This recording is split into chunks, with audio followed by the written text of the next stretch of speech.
Hello everyone, welcome back to your own academy, that is Achievers Academy. I am your friend, your guider Nisha Sharma. So guys, हम previous papers को जो है solve कर रहे हैं. इसी सीरीज़ में आज जो पेपर है वो पीजीटी इंग्लिश का पेपर है 2019, जो लास्ट ईयर हुआ था इंग्लिश का पेपर. इसमें मैं आपको इंग्लिश स्पेसिफिक सेक्शन करवा रही हूँ, जो 60 मार्क्स वाली इंग्लिश आती है, पीजीटी इंग्लिश 60 मार्क्स. ठीक है, तो वो जो सब्जेक्ट स्पेसिफिक सेक्शन है वो डिस्कस कर रहे हैं इंग्लिश का. Okay, 2019. So let get started. First question है match the complete of the proverbs. Means आपको प्रोवर्ब्स गिवन है और आपको मैच आउट करना है कि which one is the right option, कि कौन सी प्रोवर्ब किसके साथ आएगी. अब आपको समझना प्रोवर्ब्स होती क्या है. प्रोवर्ब होते हैं, जैसे हिंदी में बोलते थे ना लकोक्तियाँ, हिंदी में क्या बोलते हैं लकोक्तियाँ, तो वही इंग्लिश में क्या होती हैं प्रोवर्ब होते हैं. जैसे ए बर्ड इन हैंड सबसे पहली प्रोवर्ब. अब मैच करने का तरीका क्या होता है. मैच करने का तरीका ये होता है, आप सबसे पहले ये देख लो कि आप किस चीज़ को लेकर डैम श्योर हो. ठीक है, कौन सी प्रोवर्ब है, कौन सा ऑप्शन है जिसको लेके आप बहुत श्योर हो कि इसका आंसर तो यही जाएगा. ठीक है, जैसे एक रोलिंग स्टोन है. आप आई थिंक सबको इस रोलिंग स्टोन का पता होता है. ए गैदर नो मास, एक पर्सन जिसका कोई मास नहीं है, मतलब जिसका कोई अस्तित्व ही नहीं है. कहते हैं ना you are just like a rolling stone, कभी इधर हो जाते हो कभी उधर हो जाते हो. तो गैदर नो मास वाला जो ऑप्शन है आपको पता है सी के साथ सेकंड ऑप्शन सही है. मैं करने का तरीका भी सिखा रही हूँ आपको, कैसे ऑप्शन आए तो कैसे टिक करेंगे. तो आप सेकंड ड्रोनिंग मैन है, जैसे आपको पता है ड्रोनिंग मैन का मतलब होता है will clutch at the straw. कहते हैं ना डूबते को तिनके का सहारा, ऐसे ही तो बोलते हैं ना, इनको आपको पूरा करना है. डूबते को तिनके का सहारा, ऐसे ही तो बोलते हैं. ठीक है, a bird in hand, a bird in hand is worth two in the bush. इसका ये मैच होता है don't count your chickens before they hatch. तो आपको पता है ना भाई, don't count your chicken before they hatch. तो ये हमें देखो, अब आपको करने का तरीका सिखाती हूँ. आपको पता है बी का आंसर 4 है, आपको पता है जैसे बी है, बी का आंसर आपको पता है 4 है, तो आप बी को 4 के साथ जो है मैच करेंगे तो आप देखेंगे कि इस ऑप्शन में बी का 4 है. अब आपको देखो सेकंड में ही बी का 4 है. कई बार क्या होता है आप एक ऑप्शन पे भी श्योर हैं तो भी आप आंसर ठीक कर सकते हैं. ठीक है, कई बार ऐसा किस्मत मिल जाती है कि बी का 4 एक ही ऑप्शन में है, बट ये ऑप्शन आप तब करेंगे जब आप डैम श्योर हो. अब चलते हैं नेक्स्ट क्वेश्चन पे. अब नेक्स्ट क्वेश्चन है which of the following sentence has a gerund. तो you all know what is gerund. Gerund क्या होता है, V1 plus ING. V1 plus ING as a noun form. जो नाउन फॉर्म में V1 plus ING होता है वो ही जीरन का काम करता है. और जो V1 plus ING present participle भी होता है बट वो एडजेक्टिव फॉर्म में होता है. ठीक है, तो आपको जीरन बतानी है. He found that parking was difficult. He says that waiting for the train, वो ट्रेन के लिए वेट कर रहा है. ही सा फ्लेम्स राइजिंग, ये भी पार्टिसिपल है. I found him standing at the door. He found that parking was difficult. तो यहाँ पर जीरन जो है एक नाउन फॉर्म में काम कर रहा है, तो ये फर्स्ट ऑप्शन इसका राइट आंसर रहेगा. नेक्स्ट है, नेक्स्ट क्वेश्चन है in which one of the following poem William Wordsworth is enchanted moves in the single girl song. तो आई डोंट थिंक सो कि किसी बच्चे को ये क्वेश्चन ना आता हो. The priest of nature high William Wordsworth. और विलियम वर्ड्सवर्थ की the poem is solitary ripper, जिसमें वो लड़की के सॉन्ग को अप्रिशिएट करते हैं विलियम वर्ड्सवर्थ, और बहुत ही अच्छी पोएम है. और विलियम वर्ड्सवर्थ की एक डेफिनेशन है भाई, याद रख लेना, the poetry is a spontaneous overflow of feeling that is recollected in tranquillity. कि पोइट्री की जो डेफिनेशन है विलियम वर्ड्सवर्थ की बहुत बार पूछी जाती है, spontaneous overflow powerful feeling which is recollected in tranquillity. Next है द फेमस लाइन्स. अब लाइन्स पूछी गई हैं. नथिंग, एक second, wait. The famous line nothing is necessary in young man as the company of intelligent women. तो ये line पूछी गई है किसकी है. तो भाई ऐसे क्वेश्चन का कोई भी सिर पैर नहीं हो सकता जब तक हम बहुत ज़्यादा लिटरेचर नहीं पढ़ते, तो हमें आइडेंटिफाई नहीं कर पाते हम एक आधा. नेट वाले बच्चों को तो पढ़ना पड़ता, बट स्टेट वाले इतनी डेफिनेशंस के साथ नहीं जाते कि किसका क्या स्टेटमेंट है. बट ये वाली जो है ये लियो टोल्स्टॉय के वॉर एंड पीस से जो है ली गई डेफिनेशन है. नेक्स्ट है which of the सिनोनियम economical. Economical का सिनोनियम मतलब सेम कौन सा नहीं है. इकोनॉमिकल का नॉट पूछा है. अब आपको बताना है which is not following of the सिनोनियम of economical का सिनोनियम कौन सा नहीं है. तो इकोनॉमिकल होता है आपको पता है अर्थ वाला. एक्स्ट्रावेगेंट होता है खर्चीला. इकोनॉमिक होता है जो बंदा मतलब सेट वेट करके रखता है अपनी इनकम को. तो इसका जो सिनोनियम नहीं है, मतलब एक तरह से इसका अपोजिट बताना है, तो डेट इज एक्स्ट्रावेगेंट. नेक्स्ट है if you are were up in arms, you are be holding someone you love, protested strongly, feeling much stronger before. If you are up in arms, you had be protesting strongly. ये भी एक phrase kind of है. ठीक है. Next है which of the following is sentence having the noun clause. आपको noun clause वाला sentence बताना है कौन सा है. ठीक है, because you, I have done this, I shall punish you, it's not noun clause. आपको पता है नाउन क्लोज वो होता है भाई जो डेट से स्टार्ट होता है बेसिकली और व्हाट का आंसर देता है। That you have come please me, तो ये डेट वाला ही नाउन क्लोज है, 3 रहेगा इसका आंसर। नेक्स्ट है which of the word is a with what is the word for a play on words. Play on words ये आपको वो बताना है, figure of speech, figure of speech से कंफर्म क्वेश्चन आता है। प्ले ऑन वर्ड्स कौन सा है, आप ध्यान से देखो ना, तो ये सिम्बली है क्योंकि मतलब कुछ आपको ना समझ आए तो देखो बाकी इजी इजी हमें सब पता होती है ना, बट ये सिम्बली नहीं है क्योंकि यहाँ कोई कंपैरिजन नहीं है, ये मेटाफर भी नहीं है, ये हाईक्यू जैपनीज टर्म भी नहीं है, play on word is a pun, ठीक है। नेक्स्ट है filling in the blank with the correct option. Correct option आपको फिलिंग इन द ब्लैंक बताना है। This house belongs to me, ये घर मुझसे बिलोंग करता है तो definitely this house belongs to me. Next है अरेंज करना है आपको अल्बर्ट आइंस्टाइन की लाइफ को क्रोनोलॉजिकल ऑर्डर में। अब ये जो क्वेश्चन है ये एनसीईआरटी 11th क्लास से लिया गया है, अल्बर्ट आइंस्टाइन एट स्कूल, तो उसकी लाइफ के जो सीक्वेंस हैं आपको वो बताने हैं कि उसकी लाइफ के कौन कौन से सीक्वेंस हैं, ठीक है। तो सबसे पहले अल्बर्ट आइंस्टाइन, आपको पता है किसी बंदे का बॉर्न सबसे पहले तो भाई उसका जन्म ही होएगा, जन्म होने के बाद उसने यूनिवर्सिटी को ज्वाइन किया, फिर यूनिवर्सिटी से उसने ग्रेजुएट किया और आखिर में आपको पता उसने थ्योरी ऑफ रिलेटिविटी बनाई। तो ये कॉमन सेंस पे बेस्ड है कि बंदे का पहले जन्म होगा, फिर वो पढ़ेगा, फिर वो वर्कआउट करेगा, थ्योरीज बनाएगा, डेट्स इट।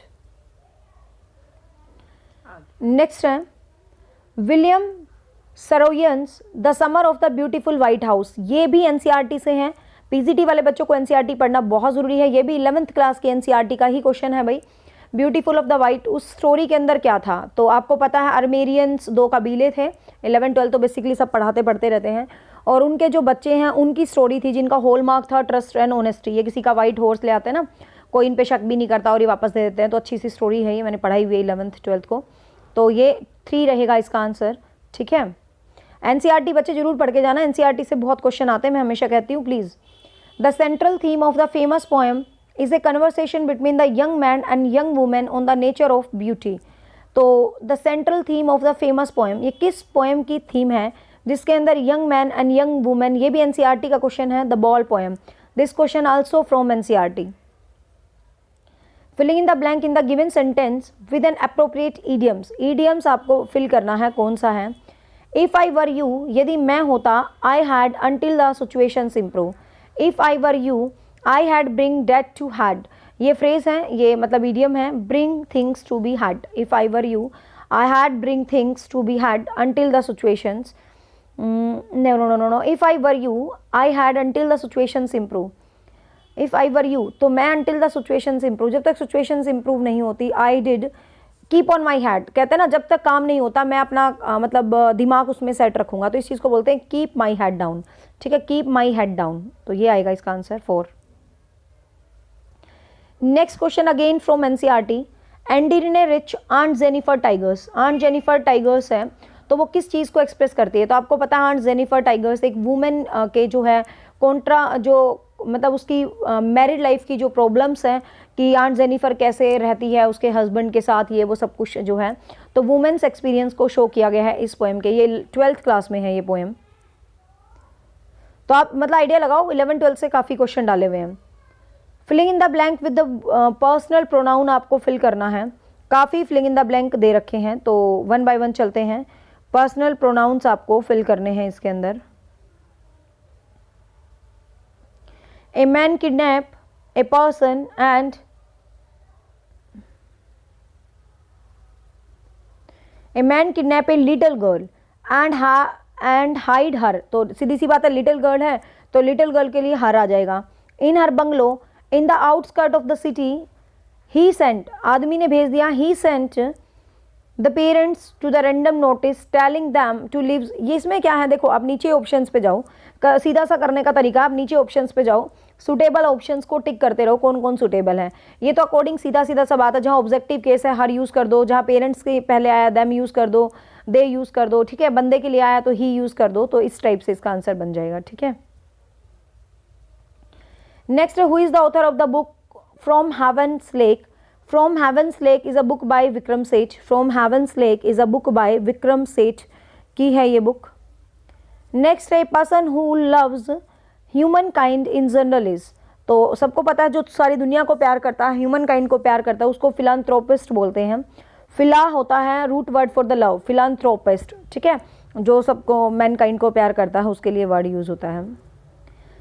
इस पेपर में बच्चे लिटरेचर बहुत कम आया हुआ है, तो कई बच्चों को लगता है मैम लिटरेचर तो आया ही नहीं, लेकिन इस पेपर में कम आया है। आप पिछले साल का पेपर उठाओगे उसमें सारा ही लिटरेचर आया हुआ है। तो अब हमारी प्रॉब्लम क्या होती है, वी आर नॉट श्योर कि क्या डाल दें। बट मैं आपको एक चीज़ बता रही हूँ, आपको लिटरेचर भी करना है, आपको एनसीईआरटी को तो बेस्ट करना है, ईडियम, फ्रेजेस, वोकेबलरी और ग्रामर बस, और फिगर ऑफ स्पीच, यही है all over conclusion English literature के पेपर का। विच of the following is simple sentence, तो सिंपल सेंटेंस बताना, आपको पता है सिंपल सेंटेंस जिसके अंदर एक सेंटेंस होता है और एक सिंपल फाइनाइट वर्ब होती है, वो सिंपल सेंटेंस होता है। आई वॉज सरप्राइज्ड व्हेन, यहाँ पे तो सबॉर्डिनेट क्लोज लगा हुआ है, तो ये सिंपल सेंटेंस है ही नहीं, ठीक है ना। ये कॉम्प्लेक्स सेंटेंस में जिसके अंदर ये क्लोज लगे होते हैं, व्हेन, व्हाट, ये वो वाले, जब एक सेंटेंस दूसरे पर डिपेंड हो जाता है तो वो किसके अंदर आ जाता है बच्चे, कॉम्प्लेक्स सेंटेंस के अंदर। He gave an stirring performance in his doubt, as I was busy the doctor look at the precious condition, ये सिंपल सेंटेंस है। He gave a sterling performance in his डाप्ट इटसेल्फ, मतलब उसने performance दी, सीधी सी बात है, इसमें एक सब्जेक्ट है और एक फाइनाइट वर्ब है, तो जिसमें एक ही सब्जेक्ट एक ही फाइनाइट होती है और किसी भी टाइप का कोई भी कनेक्टर जिसमें यूज नहीं होता वही सिंपल सेंटेंस होता है बच्चे, ठीक है। नेक्स्ट है Malcolm in Macbeth's Duncan is, Malcolm is Macbeth's Duncan, Macbeth में जो डंकन का एल्डेस्ट सन होता है उसका नाम होता है भाई मैलकम, जिससे वो लास्ट में मैकबेथ मरता है, वो पेड़ों की तरह चलते आना, ये वाली पूरी कहानी है। करवाएंगे शेक्सपियर को अलग work wise work. Which of the following is not written by the P B. Shelley, P B. Shelley ने कौन सा वर्क नहीं लिखा, ओडी बिन्जियाज लिखा था, ode to west wind, ode to skylark लिखा था, क्रिस्टाबेल नहीं लिखा भाई, क्रिस्टाबेल एस.टी. कोलरिज ने लिखा था, ना कि पी.बी. शेली ने, ठीक है। Which of the following is miss spelled, जिसकी स्पेलिंग सही नहीं है आपको वो वर्क बताना है, तो डर्मेटोलॉजी ठीक है, ऑप्टोमेलॉजी ठीक है, गाइनोलॉजी इज रोंग, GYNE होता है, ए नहीं होता, गाइनोलॉजी की स्पेलिंग रोंग है तो मिस स्पेल्ड है, ये थी रहेगा आंसर। नेक्स्ट है which poem begins with the following lines, poems हैं बता रखी है कौन सी से शुरू हुई है। In the city of I sing there was just in the placid king, तो ये टेल ऑफ मेलन सिटी है बाय विक्रम सेठ, ये भी 11th क्लास की एनसीईआरटी का क्वेश्चन है। टेल ऑफ मेलन सिटी उसकी ओपनिंग लाइन है ये।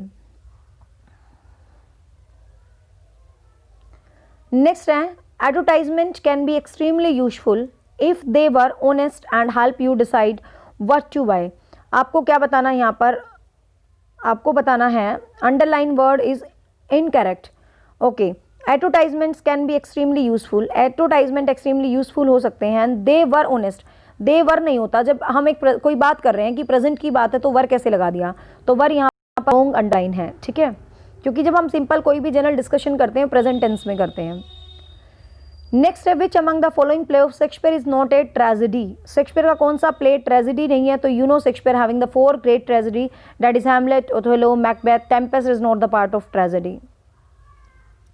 विच of the following is the synonyms of the impromptu, impromptu इसका सेम वर्ड्स क्या है, स्पॉन्टेनियस, ठीक है, स्पॉन्टेनियस होता है इसका मतलब लगातार वाली सेंस में होता है ये वर्ड। अब देखो idiom, phrases, one word substitutions, देखो बच्चे ये तो आपको पढ़ने ही पढ़ने चाहिए, मैं ये मानती हूँ, और मैंने 15-12 वीडियोस भी बना रखे हैं वोकेबलरी के ऊपर, अलग से प्लेलिस्ट है वोकेबलरी की, वो आप ज़रूर देखें, उसमें मैंने वन वर्ड सब्स्टिट्यूशंस और ईडियम फ्रेजेस बहुत अच्छे तरीके से करवा रखे हैं, उनसे बाहर एक भी नहीं आएगा, ये मेरी गारंटी है। लेकिन एंटोनियम सिनोनियम अभी मैंने नहीं करवाए, क्यों, सीधी सी बात है बच्चे, ये एंडलेस है। मान लो मैं आपको कितने भी करवा दूं, पेपर में एक आना, वो डिपेंड करता है आपको उस टाइम वोकेबलरी कितनी आती है, ज़रूरी नहीं है मैंने करवाया उससे ना आए, बट ईडियम फ्रेजेस और वन वर्ड सब्स्टिट्यूशंस जो मैंने करवाए हैं उनसे बाहर नहीं आएगा। प्लेलिस्ट भी है, मैंने आपको भेजी हुई भी है, और प्लेलिस्ट में इंग्लिश वोकेबलरी स्पेशल गिवन भी है, ठीक है। नेक्स्ट है which of the following is not a story by Saki, which of the story is not by Saki, तो गिफ्ट ऑफ मजी ये स्टोरी नहीं है शाकी की, बाकी सारी हैं भाई, ये क्वेश्चन भी एनसीईआरटी से गिवन है, वैसे लिटरेचर का भी है ये। नेक्स्ट है डैश ए पॉलिटिकल सिस्टम, आप देखो मतलब वन वर्ड सब्स्टिट्यूशंस कितने आए हुए हैं, आप वो 10 वीडियोस भी कर लोगे ना, 5-6 क्वेश्चन आराम से कवर हो जाएंगे। Is the political system that separate the people according to their race, तो आपको पता है ये जो नीति होती है, अपार्थिस नीति होती है, जो रंग भेद, नस्ल भेद की नीति बोलते हैं, आप जब डिस्क्रिमिनेशन करते हो अकॉर्डिंग टू देयर जाति, रेस, कलर्स के आधार पे, ठीक है। फर्स्ट रहेगा आंसर। नेक्स्ट है, आइडेंटिफाई करना है आपको मेटाफर किसके अंदर है। Metaphor is a imposed implied simile, जिसके अंदर मैंने फिगर ऑफ स्पीच भी बहुत डिटेल से करवा रखी है, ज़रूर देख लेना। फिगर ऑफ स्पीच में से बच्चे देखो, मैं हर बार कहती हूँ कंफर्म क्वेश्चन आएगा। तो आइडेंटिफाई द मेटाफर, मेटाफर को आपको आइडेंटिफाई करना है कि कौन सा मेटाफर है। तो मेटाफर होता है जिसके अंदर इम्प्लाइड सिमली होती है, सिमली को थोप दिया जाता है, कंपेरिजन को थोप दिया जाता है। The camel is the ship of desert. अब यहाँ पे आई डोंट सेड कि camel is like the ship of desert, ठीक है ना, लाइक वगैरह आ जाते हैं, एज सून एज वगैरह आ जाते हैं, तो वो तो सिमली हो जाते हैं।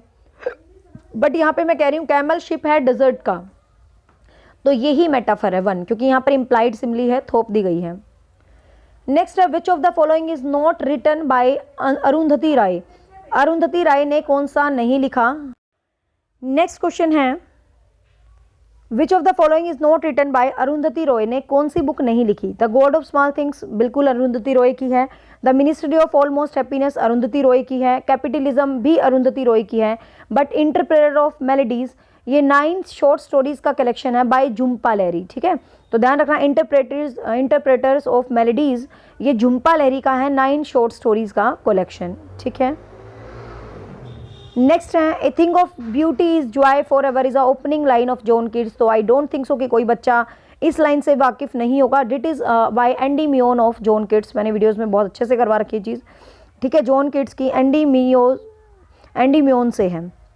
नेक्स्ट बच्चे, एक पैसेज दिया गया है, मुझे नहीं लगता पैसेज को हम करें, क्योंकि देखो पैसेज का क्या है, पेपर में यही पैसेज तो आएगा नहीं, दूसरा आएगा। तो पैसेज तो आपको ये चिमनी स्वीपर में से पैसेज दे रखा है।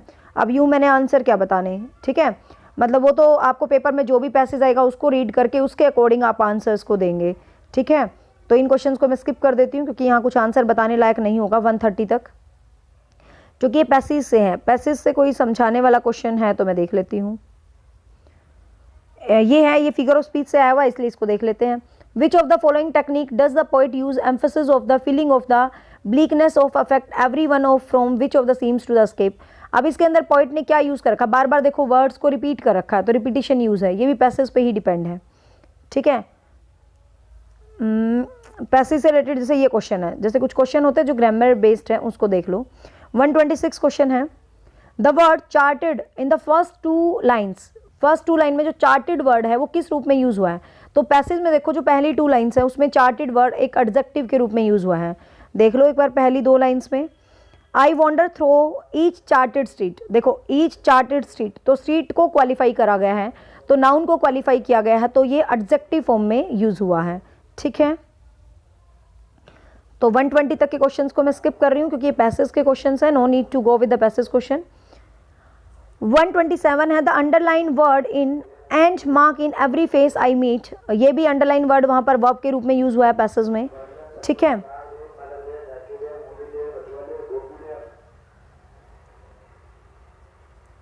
ऑक्सीमोरम का एग्जाम्पल दिया हुआ है जिसमें अपोजिट होता है, तो ये पैसेज में है सारा। चलो 131 से चलते हैं, मतलब पैसेज से आगे, ठीक है बच्चे। विच of the following sentence is not in the passive voice. आपको बताना है कौन सा सेंटेंस पैसिव वॉइस में नहीं है।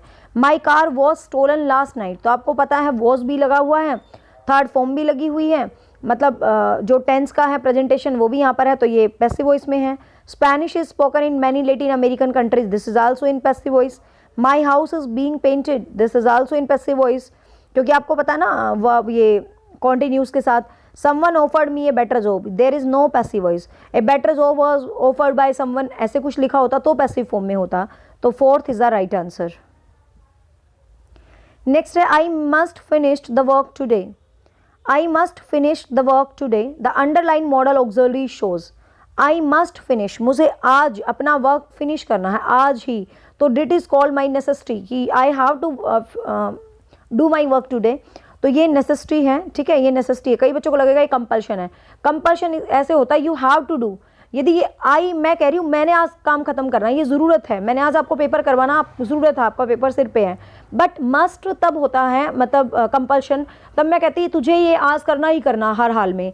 You must follow the traffic rule, that is compulsion, ठीक है। नहीं फॉलो करोगे तो पुलिस पकड़ के जेल में ले जाएगी। बट इंडिया में ट्रैफिक रूल्स तो ना के बराबर फॉलो होते हैं, तभी इतने एक्सीडेंट्स होते हैं। लोग हेलमेट इसलिए नहीं पहनते कि अपनी सुरक्षा करेंगे, लोग हेलमेट इसलिए पहनते कि चालान ना कट जाए। ये हमारा भारत देश महान। आइडेंटिटी द करेक्ट, वैसे I just love my India. Identify the correct sentence in the reported speech. आपको रिपोर्टेड स्पीच में जो सेंटेंस है, रिपोर्टेड वर्ब होता है, एक रिपोर्टेड स्पीच होता है, ठीक है। रिपोर्टेड वर्ब जो पहले वाला होता है आई सेड, ये रिपोर्टेड वर्ब होता है, इधर वाला रिपोर्टेड स्पीच। तो करेक्ट सेंटेंस बताना है रिपोर्टेड स्पीच में जो गिवन है। She told me she enjoys last night party. आपको पता है लास्ट नाइट का यस्टरडे, प्रीवियस डे ऐसे चेंज होता है ना, चेंज नहीं है तो इसका मतलब ये करेक्ट नहीं है। He said to me he loved me. The kids said they were happy. Tom asked where did I live, ये भी गलत है। सेकंड ठीक है, the correct sentence of the reported speech, the kids said they were happy. Next, which of the following is not in the passive voice. Okay, आपको बताना है passive voice में कौन सा नहीं है भाई। The money was stolen from the bank, the money was stolen from the bank. In which passive voice, in which of the following is passive voice, कौन सा पैसिव वॉइस में है ये बताना। My friend Tom has a nice house. देखो passive voice की पहली पहचान क्या, आपको V3 मिलेगा, V3। तो इसमें तो V3 है नहीं, इसको एलिमिनेट कर दो। इसमें V3 नहीं है, इसको भी एलिमिनेट कर दो। मतलब पैसिव वॉइस में V3 होगा, इसमें V3 है, इसमें V3 है। अब द पुलिस अरेस्टेड द ब्रगर, अब इसमें कोई टेंस की निशानी नहीं दे रखी, तो इसका मतलब ये करेक्ट पैसिव वॉइस नहीं है, ये करेक्ट है, 1 है बिल्कुल।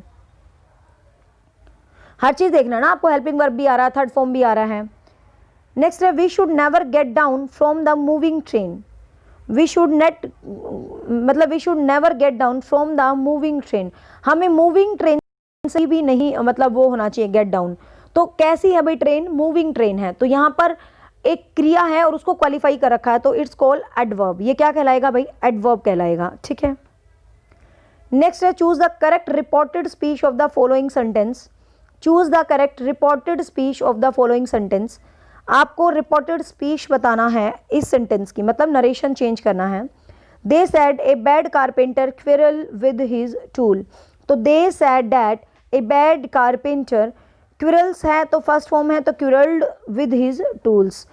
ये देख लो, they said that, they said के बाद डेट भी आना चाहिए, ऑप्शन पे जाया करो सीधा। दे said that, they said that, they said that तीनों में है, इसमें नहीं है, इसको काट दो, ये काट दो। 2 ऑप्शन पहले ही कट गए ना, 2 ऑप्शन पे आ जाओ। अब 2 में से देखो, दे said that, they said that, a bad carpenter, A bad carpenter, यहाँ तक ठीक है। अब यहाँ क्विरल्स, क्विरल्स ही लिखा हुआ है विद हिज टूल, और यहाँ पे क्विरल्ड है। अब ध्यान से देखना बच्चे, ये बड़ा अच्छा एग्जाम्पल है, just like to explain such examples. अब बहुत सारे बच्चे इसका आंसर लगेंगे कि 2 है, क्योंकि भाई हमने तो सीखा है प्रेजेंट को पास्ट में बदल देते हैं, हमने तो सीखा है प्रेजेंट को पास्ट में बदल देते हैं। बट जब मैंने आपको नरेशंस पढ़ाए थे तो मैंने बच्चे ये चीज़ क्लियर बताई थी कि 2 सिचुएशंस होती हैं, 3 सिचुएशंस जहाँ पर प्रेजेंट को, जहाँ पर टेंस चेंज नहीं होता। एक तो जब रिपोर्टेड वर्ब में आपका प्रेजेंट इंडेफिनेट है या फ्यूचर है, सेज है या विल है, तो इधर वाला कभी भी टेंस चेंज नहीं होता। एक तो ये कंडीशन थी। दूसरी कंडीशन थी यूनिवर्सल ट्रुथ वाली, मतलब एक यूनिवर्सल ट्रुथ जो सार्वभौमिक सत्य है। इधर बेशक सेड हो, बट मैंने आपको चीख चीख के चीज़ समझाई थी, इधर बेशक सेड हो बट इधर कोई ऐसा सेंटेंस है जो यूनिवर्सल ट्रुथ है, तो वो एज इट इज़ आता है। अब आपको पता है एक अच्छा कारपेंटर है तो वो अपने टूल्स के साथ खेलेगा, आई मीन टू से वो अपने टूल्स के साथ वर्कआउट करेगा। तो ये जैसे यूनिवर्सल ट्रुथ है, I write in always in right hand, मैं सीधे हाथ से लिखती हूँ, ये ट्रुथ है, आप इसको मतलब पास्ट में नहीं चेंज कर सकते। तो इसका आंसर रहेगा फर्स्ट, क्विरल्स का क्विरल्स ही रहेगा, ध्यान रखना। नेक्स्ट है which of the following is the correct phonetics transcription of the word development. अब ये क्वेश्चन है, ये एमए में आता है भाई, तो डेवलपमेंट यहाँ थोड़ा तुक्का ही चलेगा, DE को ऐसे लिखते हैं, ये डेवलपमेंट ये वाला इसका राइट आंसर है, सॉरी ये वाला DEVE ये इसका राइट आंसर है, ठीक है। इसका कोई शॉर्टकट नहीं है, ये फोनेटिक्स ट्रांसक्रिप्शन आपको देखनी ही पड़ेंगी। Which of the following sentence is grammatically incorrect. Okay, आपको बताना ग्रामेटिकली इनकरेक्ट सेंटेंस कौन सा है। My house is being painted at the moment, बिल्कुल ठीक है। I like it when people agree with him, ठीक है। You know you are resembled, you know you are resembled someone, तो रिजम्बल्ड नहीं होता, जब हम सिंपल बात करें यू आर रिजम्बल ही होता, रिजम्बल्ड नहीं होता, तो ये इनकरेक्ट है ग्रामेटिकल, ठीक है। नेक्स्ट है which of the following sentence is grammatically incorrect again. Each boy and each girl was finish, incorrect. आपको पता है ईच के बाद हमेशा सिंगुलर आता है, प्लूरल नहीं आता, तो दिस इज इनकरेक्ट। आगे देखने की जरूरत नहीं है। स्टैटिक इज डिफिकल्ट सब्जेक्ट, ठीक है। The captain of the player has, बिल्कुल ये ऑफ वाला आ जाता है, तो मैंने आपको बता रखा सब्जेक्ट वर्ब एग्रीमेंट सिंगुलर आएगा। A great number of people, आपको पता ही है, ए ग्रेट नंबर ऑफ, और ये सब कुछ आ जाता है, तो इसके बाद वाले नाउन पर डिपेंड होता है। तो ये सब मैंने आपको सब्जेक्ट वर्ब एग्रीमेंट में रूल समझा रखे हैं। तो ईच के बाद हमेशा सिंगुलर फॉर्म होती है, प्लूरल दे रखी है, तो ये इनकरेक्ट है। और मैंने ये बताया था एरर हमेशा इसी चैप्टर से आता है। आई वुड रेदर आपको पता है, I would rather read than talk, मैं रीड करना पसंद करूँगा बातें करने की बजाय, तो ये प्रायोरिटी है, इट्स अ प्रेफरेंस, तो 3 रहेगा आंसर। आपको पता ना, I would like coffee than tea, I would like psychology than English, but I think both are my, मतलब दोनों ही सब्जेक्ट मेरे बहुत फेवरेट हैं, psychology and English literature. I just fall in love with English and psychology. हाँ, next है remedy that cures all the, मतलब एक रेमेडी है जो हर चीज़ को क्योर कर देती है, पेनेंशिया, ठीक है, उसको बोलते हैं पेनेंशिया, जो हर रेमेडी हर एक को क्योर कर देती है। नेक्स्ट है John talks and talks and talks, भाई कितना बातें करेगा, John talks and talks and yet he never informs anything, मतलब वो बताता रहता, मतलब कई बंदे बातें करते रहेंगे बट इन्फॉर्मेशन नहीं देंगे, तो John talks and talks anything, ये कॉमन सेंस पे बेस्ड है, तो इन्फॉर्म्स आएगा, भाई वो बातें करता but nothing is informed, inform नहीं करता। Are you around my place in the, R लगाया तो सीधी सी बात है, टेंस की बात आ रही है, तो इज एम आर तो किस में आता है, कॉन्टिन्यूस फॉर्म में आता है, तो बस are you coming around the place of the evening. Next है the property was divided, the twins, दो में कोई भी चीज़ डिवाइड होती है, तो दो में डिवाइड हुई है तो बिटवीन आएगा, ठीक है, दो से ज़्यादा में डिवाइडेड हुई है तो अमंग आएगा, तो दो में डिवाइड हुआ है यहाँ पर चीज़। नेक्स्ट है the plan was in sanction dash a fourth night, ये उससे लिया हुआ है ना, अपना जो डिटरमाइनर्स होते हैं एडजेक्टिव वाले क्वेश्चन है, उनसे लिया हुआ question. The plan will be sanction dash a fortnight, the plan will be sanction within, कहते हैं ना within a fortnight, तो विद इन रहेगा यहाँ पर आंसर, 3 रहेगा। My parents don't care for rich, my parents don't care for rich desserts, ठीक है, मतलब my parents don't care for the rich desserts, ये डेजर्ट ये वाली स्पेलिंग वाला होता है। नेक्स्ट है Markovnikov is generally credit with the dash wireless telegraphy, Markovnikov ने इन्वेंशन किया था, credit with the invention with the general telegraphy, तो इन्वेंशन आएगा, ठीक है, ना कि इंस्टॉलेशन एंड लाइक कुछ भी। And the next question dash is another name of poverty, dash is another name of, ये आपका वो है फ्रेज है, penury is another name of poverty, PENURY, 3 रहेगा इसका answer. And the next and the last 2 questions, which of the following sentence is correct sentence आपको बताना है कौन सा है।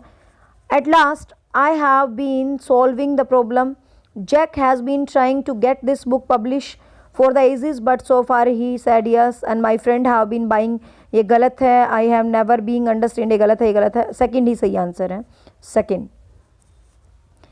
And the last question, at the interview Sameer answered the questions nonchalantly shrugging his shoulder, underline word is an, जो समीर है interview पे question दे रहा है, नॉन चांटली, LY वाले तो आपको पता ही है, LY वाले तो एडवर्ब फॉर्म में ही होते ही हैं, तो LY वाले किस में होते हैं भाई, एडवर्ब फॉर्म में होता है, तो ये एडवर्ब है। सो गाइज ये था PGT इंग्लिश का क्वेश्चन, जो कि अपना एस्टेट का पेपर है, उसका ये PGT इंग्लिश वाला सेक्शन था, ठीक है। सो आई होप आपकी हेल्प होगी इस पेपर से, और इस पेपर का कंक्लूजन निकालूं तो आपको क्या चीज़ें हैं जो बेस्ट करके जानी है, आपको ग्रामर द बेस्ट करके जानी है, आपको figure of speech the best करके जानी है, और ग्रामर में भी आपको क्लोजेज वाला टॉपिक, सब्जेक्ट वर्ब एग्रीमेंट वाला, वॉइस वाला, नरेशन वाला, सारे ही, मतलब ग्रामर पे रिस्क मत लेना, फिगर ऑफ स्पीच अच्छे करके जाना। NCERT 11th 12th 11th से तो बहुत क्वेश्चन है, 11th की तो जरूर एक बार चेकआउट कर लेना। लिटरेचर इस पेपर में ज़्यादा डीप नहीं है, लेकिन कई बच्चों को लगता है यार हमने तो इतना लिटरेचर पढ़ लिया, लिटरेचर तो कम आया है, बट इससे पिछले साल का पेपर उठा के देखो, उसमें 40 क्वेश्चन लिटरेचर से ही डाले हुए हैं सीधा, और 20 ग्रामर से। अब कुछ भी भरोसा नहीं है पेपर वालों का, तो हम कुछ स्किप तो कर नहीं सकते, बट आप फिलहाल के लिए ये सब भी पढ़ लोगे तो आपका बहुत भला हो जाएगा। और आगे के एग्जाम्स के लिए भाई जिनका एस्टेट क्लियर हो जाए, स्क्रीनिंग का जिनको पेपर करना है, तो 5 जन से मैं बैच स्टार्ट कर रही हूँ, मतलब बैच जो है चलता रहेगा, PGT स्क्रीनिंग इंग्लिश का या DSSS इंग्लिश जिन्होंने भरा हुआ है कंप्लीट, जो 200 नंबर का आपका English literature, grammar, pedagogy, each and everything complete English literature का बैच गोइंग ऑन है, चल रहा है। यदि आपको एडमिशन लेना, उसमें आपका नॉन लिटरेचर, नॉन ब्रिटिश सब कुछ होगा, कैनेडियन वगैरह जो लास्ट ईयर आया था, तो आपको एडमिशन लेना है तो आप कॉन्टेक्ट कर सकते हो 701547 67794 या यू कैन व्हाट्सएप 9034022541। लिटरेचर की मेरी 75 वीडियोस हैं प्लेलिस्ट में, for demo you can go with that videos, but वो सिंपल्स हैं, तो पेड कोर्स में बहुत डीपली लिटरेचर जो है करवाया जा रहा है। If you want to join then you can. So bye bye, take care, have a nice day, thank you so much.